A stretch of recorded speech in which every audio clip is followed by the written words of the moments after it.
Quickly before I start, guys, my code Ghost is 30% off right now. Anything G Fuel, so if you want to try for the first time, then I recommend you to get the PewDiePie starter pack right here. It's only $4.99. The PewDiePie flavor is one of my favorite flavors here over at G Fuel. So hit on my code Ghost at checkout for that 30% off discount. It literally becomes like $3.50 before shipping at least. Or if you want to try some cans, then for sure hit up the PewDiePie can. I really enjoyed that flavor too. But anyways, links will be down below in the description, guys. I appreciate anybody who uses my code for G Fuel. So what is up, guys? Ghost here, and today we're gonna be going over the top 10 features here that Call of Duty removed. And if you guys missed my 2 videos covering this entire topic, then I'll link it down below in the description, guys, because there's more and more to branch off with this topic here. So if you guys do have any other things you remember that COD in fact did remove at one point, that maybe came back once or a few times in Call of Duty, or they just like Call of Duty removed completely and it never came back, then for sure comment it down below. Also, guys, comment down below what is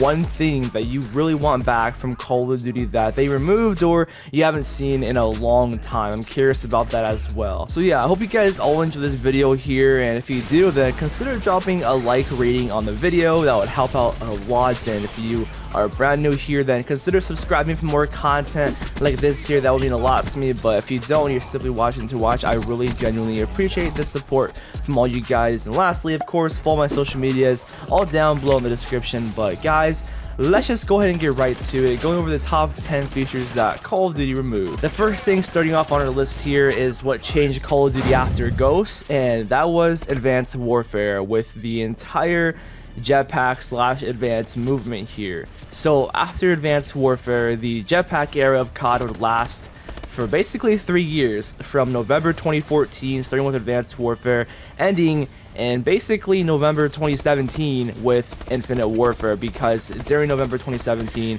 Call of Duty World War II came out, and that pretty much ended that entire era of jetpacks with COD. So yeah, Call of Duty brought in jetpacks and advanced movement to then remove it after World War II, and we haven't seen jetpacks since that entire time. So 3 Call of Duties with 3 different types of style of movement and advanced capabilities and all this futuristic stuff right here. So out of these 3, guys, comment down below which one is, I guess, your favorite form of advanced movement. I mean, Black Ops 3 and Infinite Warfare are pretty similar in terms of movement, but I say Infinite Warfare is a bit smoother and all over the place with like how you move around. But yeah, guys, Advanced Warfare truly, utterly changed Call of Duty from then on, because people were asking for innovation with COD, and the developers gave it to us. We never saw a COD like Advanced Warfare. We never saw a COD like Black Ops 3. They innovated so much to the point where lots of fans did leave the series after the jetpack era, but hey, it did happen, and it's over with for now. Who knows? Do you guys want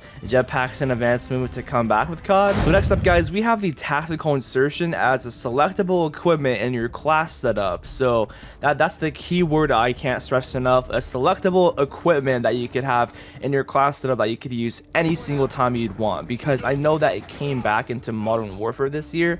However, it's not like necessarily the same, because it's a field upgrade. You have to have it charge up, and it's not a selectable equipment that you could have on your class setup that you can use any single time, because back then in COD it was for a while, from Modern Warfare 2 up until Black Ops 2, you had it selectable on your class and you could use it anytime you wanted. But after Black Ops 2, guys, with Ghost, they removed it as a selectable equipment, and they only had it in infected game modes. Same with the Call of Duties to come up after that. Advanced Warfare had the tactical insertion, but only in infected, and so on and so forth. Same with Infinite Warfare, it was only in infected because lots of people boosted with this thing here. I mean, I'm sure you guys could admit, maybe you've boosted a few times back in the day. For me personally, I mean, yeah, I did with my friends back when I was like 12 years old in MW3. Fun fact, I actually did get my account banned, and I got my stats reset from Prestige 15 during that entire summer of MW3, but my friend didn't at all, but I did, so I don't know. Regardless, the tactical insertion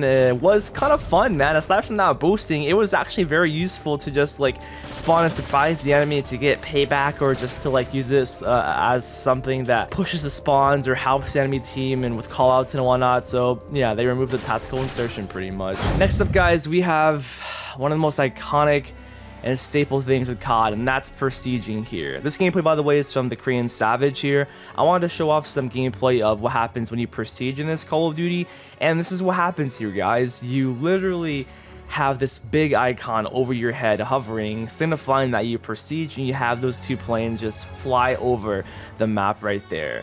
You see, Prestiging was such a big deal to the point where here in World War II, they took it to the next level, guys, and it shows you all the rewards you get, and the entire headquarters would know if you in fact did Prestige.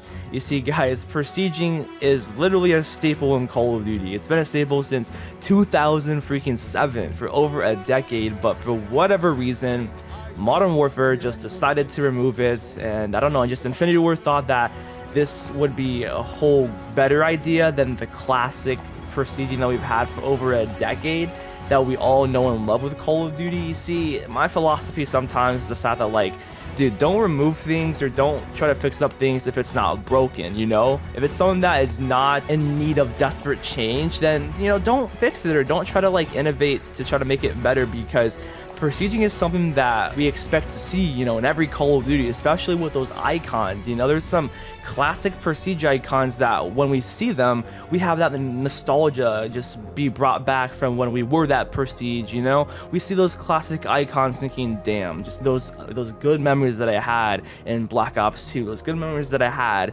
during MW3 and MW2 and so on and so forth, you know? We can literally tell what Call of Duty that is based off that Prestige icon. That's something that we all could do as Call of Duty players, you know? And I just miss getting to the maximum Prestige and just, you know, feeling accomplished, or say, you know, maybe racing against your friends to the max Prestige, or maybe even racing to level 1000. It doesn't matter. Getting those Prestige rewards every single time in that brand new icon is just something that I honestly miss with Call of Duty, and I hope it comes back with Black Ops Cold War, but I'm saying this now, I kind of doubt, you know, that'll come back. I think they're gonna stay with seasonal ranks, which I don't like. What do you guys like better though? Seasonal ranks or Prestiging? Moving on, we have stopping power in Call of Duty, which was in COD from Call of Duty 4 to World at War to then finally Modern Warfare 2. So yeah, after those three CODs, guys, stopping power was in fact removed, and we never saw it again until, say, Modern Warfare 2019 as a field upgrade, but as a perk,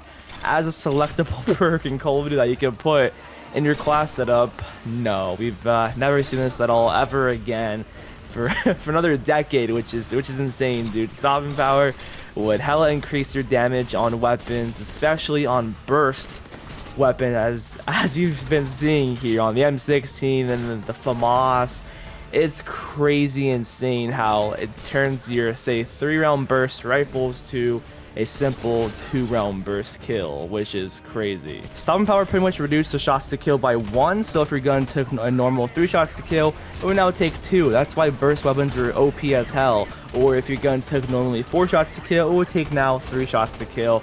It was a crutch perk in the older Call of Duties a decade ago, but obviously it's removed now, and, you know, I don't know. Do you guys want it to come back in Call of Duty as a selectable perk? Yes or no? Because it would literally quite break the game a bit and make every gun overpowered. Next up here, guys, you can probably already tell what this is going to be, and this is map voting here in Call of Duty. For whatever reason, after a decade straight in Call of Duty, Infinity Ward decided to remove map voting. Yeah, they're the ones that, you know, had map voting in the original Call of Duty 4 in 2007. Yet a decade later, they, for whatever reason, removed it back in Modern Warfare this year. I don't know why. I really don't know why. What do you guys prefer? The old system of map voting or the new system out? It just does not let you vote for a map and it just puts you straight into a different match every single time, because map voting is a classic thing with Call of Duty, just like how Prestiging is.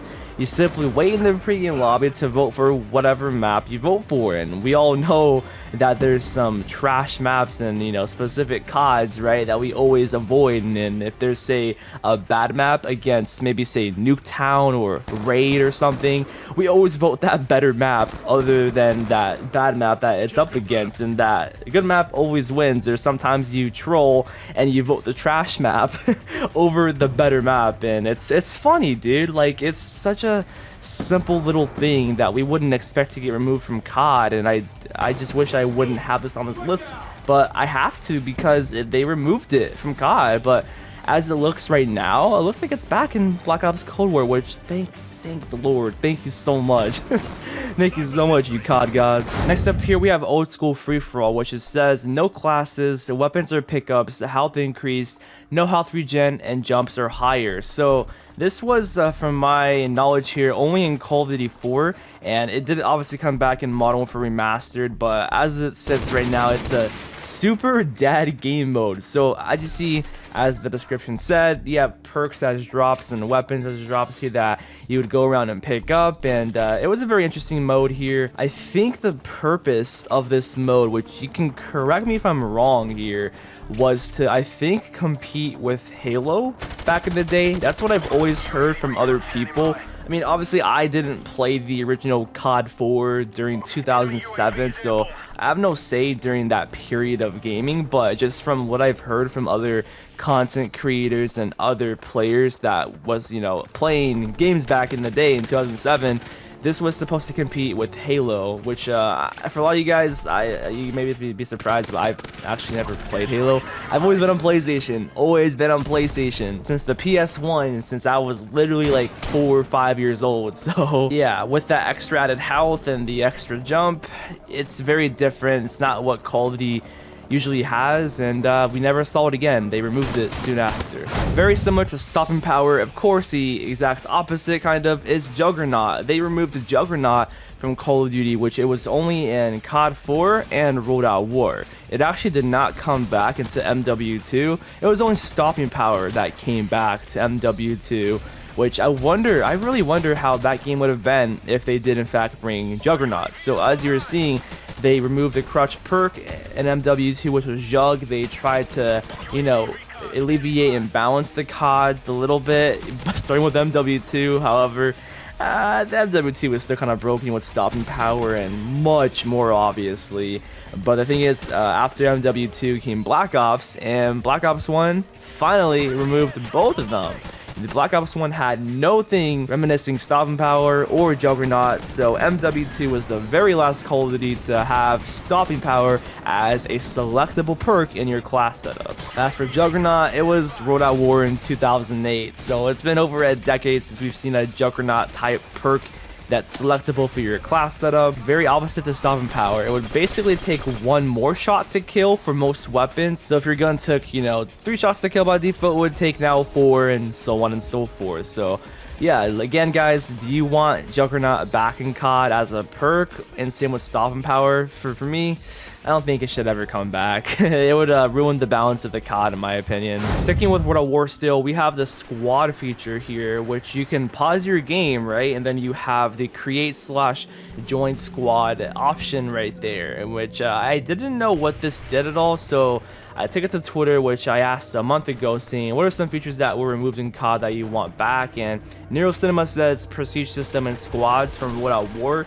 And I was like, I never understood how the squads feature worked in World at War. Then he says, oh, it's easy. If you're in a party, you're part of a squad. If someone is on your team, you can invite them to your squad in game, which puts them in your party and guarantees you'll always be on the same team. So yeah, that's what it did right there. You see, I never knew that because I didn't start playing Call of Duty until 2010 with MW2 and Black Ops 1, so I sadly never experienced World at War in its prime or Modern Warfare 2 in its true prime online with multiplayer, sadly. But yeah, that's in fact what squads did, and I don't know, we never saw something like this at all in Call of Duty. The only type of squads that I could think of is like, say, the ground war squads that we have in Modern Warfare. But other than that, that's gonna be it here for World at War, guys. Going to Call of Duty Ghosts, we have the perk system here from Ghosts, which we never saw a perk system like this at all. So the perks were divided into subcategories from speed, handling, stealth, awareness, resistance, equipment, and elite, as you guys saw. And those perks were divided into categories that or a specific amount of points. So the better the perk is, the higher the points is going to be. Like for example, Deadeye is 5 points, and that increases your bullet damage, but ever so often it's just random how it does it. And there's obviously Danger Close, which of course that increases your freaking explosive damage. Then there's perks like say Ready Up or Takedown or Resistance that are worth 1 point, and then perks like Quick Draw and Stalker that are worth 3 points. So you have a maximum amount of points that you could use for every single class setup here, and it was a very unique perk system here in Ghosts. I kind of liked it here, but I don't know, it's something that we never saw again. Do you guys prefer the Ghost perk system, or do you prefer the perk system nowadays that we have? And finally, now lastly, to end the video off, we have your selectable kill streaks / score streaks in your class setup. So as you see here in MW3, you had either different strike packages such as your support, specialist, or assault in your class setup itself. So every single class setup had a different type of streak setup, whether if you wanted, like I said, support, specialist, or assault. And this was only in Call of Duty Ghosts and Modern Warfare 3 for the strike packages. However, Advanced Warfare did have the Pick 13 system, which it included actual streaks inside of your class setup, and you could either take away some streaks to have more points for your class setup for more attachments or perks, or you can in fact put more streaks. You can put up to 4 actually with Advanced Warfare in return for an extra added point. So yeah, we never really saw this come back. This got, you know, removed because after Advanced Warfare, your streaks are essentially a different entire section. They're a subcategory now. They're not like a part of your actual class setup per class. They're just there in general for any class setup you choose universally. So what do you guys prefer? Do you prefer having streaks per class setup you have that you can switch any game you'd want, or do you prefer it to you choose your streaks and it's one and done just like that? Because sometimes maybe in the middle of the match, maybe you're not doing so hot, you're doing pretty bad, and it's like, okay, I'll just switch to a support class setup and run ballistic vests and ammo crates and whatnot. And you can easily do that with Call of Duty Ghosts and MW3, you know. But if you're stuck with whatever streaks you have in say BO2 or say Black Ops 3 and you can't switch to a support, then you have to leave the game and switch your classes like that to change your streaks. So yeah guys, that's gonna wrap up the entire video right there. I hope you all enjoyed and maybe you learned something useful or new. But again, if you guys want to comment down below any other features or things that got removed in Call of Duty, then for sure be my guest, comment them down below. But if you made it to the end of the video, comment down below bot619, just call me a bot just so I know you made it to the end of the video. But I appreciate you guys sticking to the end, and drop that like right there if you guys haven't already, if you enjoyed, and I'll see you on the next one. So peace out. Just been saying I be stuck in the same place. I be making waves, so you wanna do is save face. Better say grace. I ain't fucking with the naysay. Been out of shape, but I'm moving at a fast pace.